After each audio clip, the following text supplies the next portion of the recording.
तारदाळ हातकणंगले रोडवर मालवाहू टेम्पो व कारचा भीषण अपघात।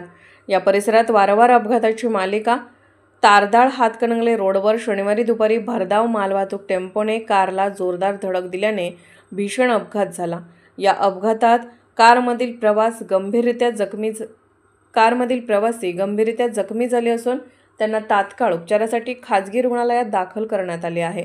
संतोष वाणी राहणार तारदाळ हे आपल्या कुटुंबियांसमवेत टोयोटा कंपनीची कार क्रमांक MH51 A9277 घेऊन तारदाळमधून हातकणंगलेच्या दिशेने जात असताना शेटशाळे मळ्यानजीक असणाऱ्या वळणदार रस्त्यावर समोरून सौरभ कोले राहणार दुधगाव हा MH10 CR 4979 क्रमांकाचा मालवाहतूक टेम्पो घेऊन भरधाव वेगाने येऊन कारला धडक दिली।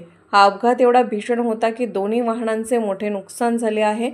कारमधील दोन्ही एअरबॅग उघडली गेली। सदर अपघातात कारमधील संतोष वाणी, वैशाली वाणी, मयूर वाणी, मानसी वाणी हे गंभीर जखमी झाले आहेत।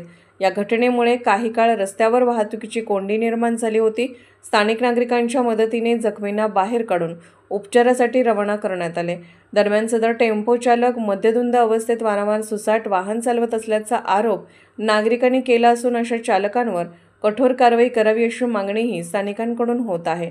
यावेळी घटनास्थळी शहापूर पोलीस ठाण्याचे पोलीस कर्मचारी YD चळचूक, DM Bangar, MG Gaikwad घटनास्थळी दाखल होऊन झालेल्या अपघाताचा पंचनामा केला।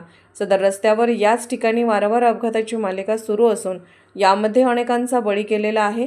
याबाबत सार्वजनिक बांधकाम विभागाने त्वरित लक्ष देऊन सदर रस्त्यावर दिशाफलक व गतिरोधक बसवावा अशी मागणी स्थानिक नागरिकांतून होत आहे। सुसाट वाहन धारकांवर बंधित इचलकरंजी उपप्रादेशिक परिवहन विभागाने लक्ष देणे गरजेचे आहे अशी मागणी नागरिकांतून होत आहे।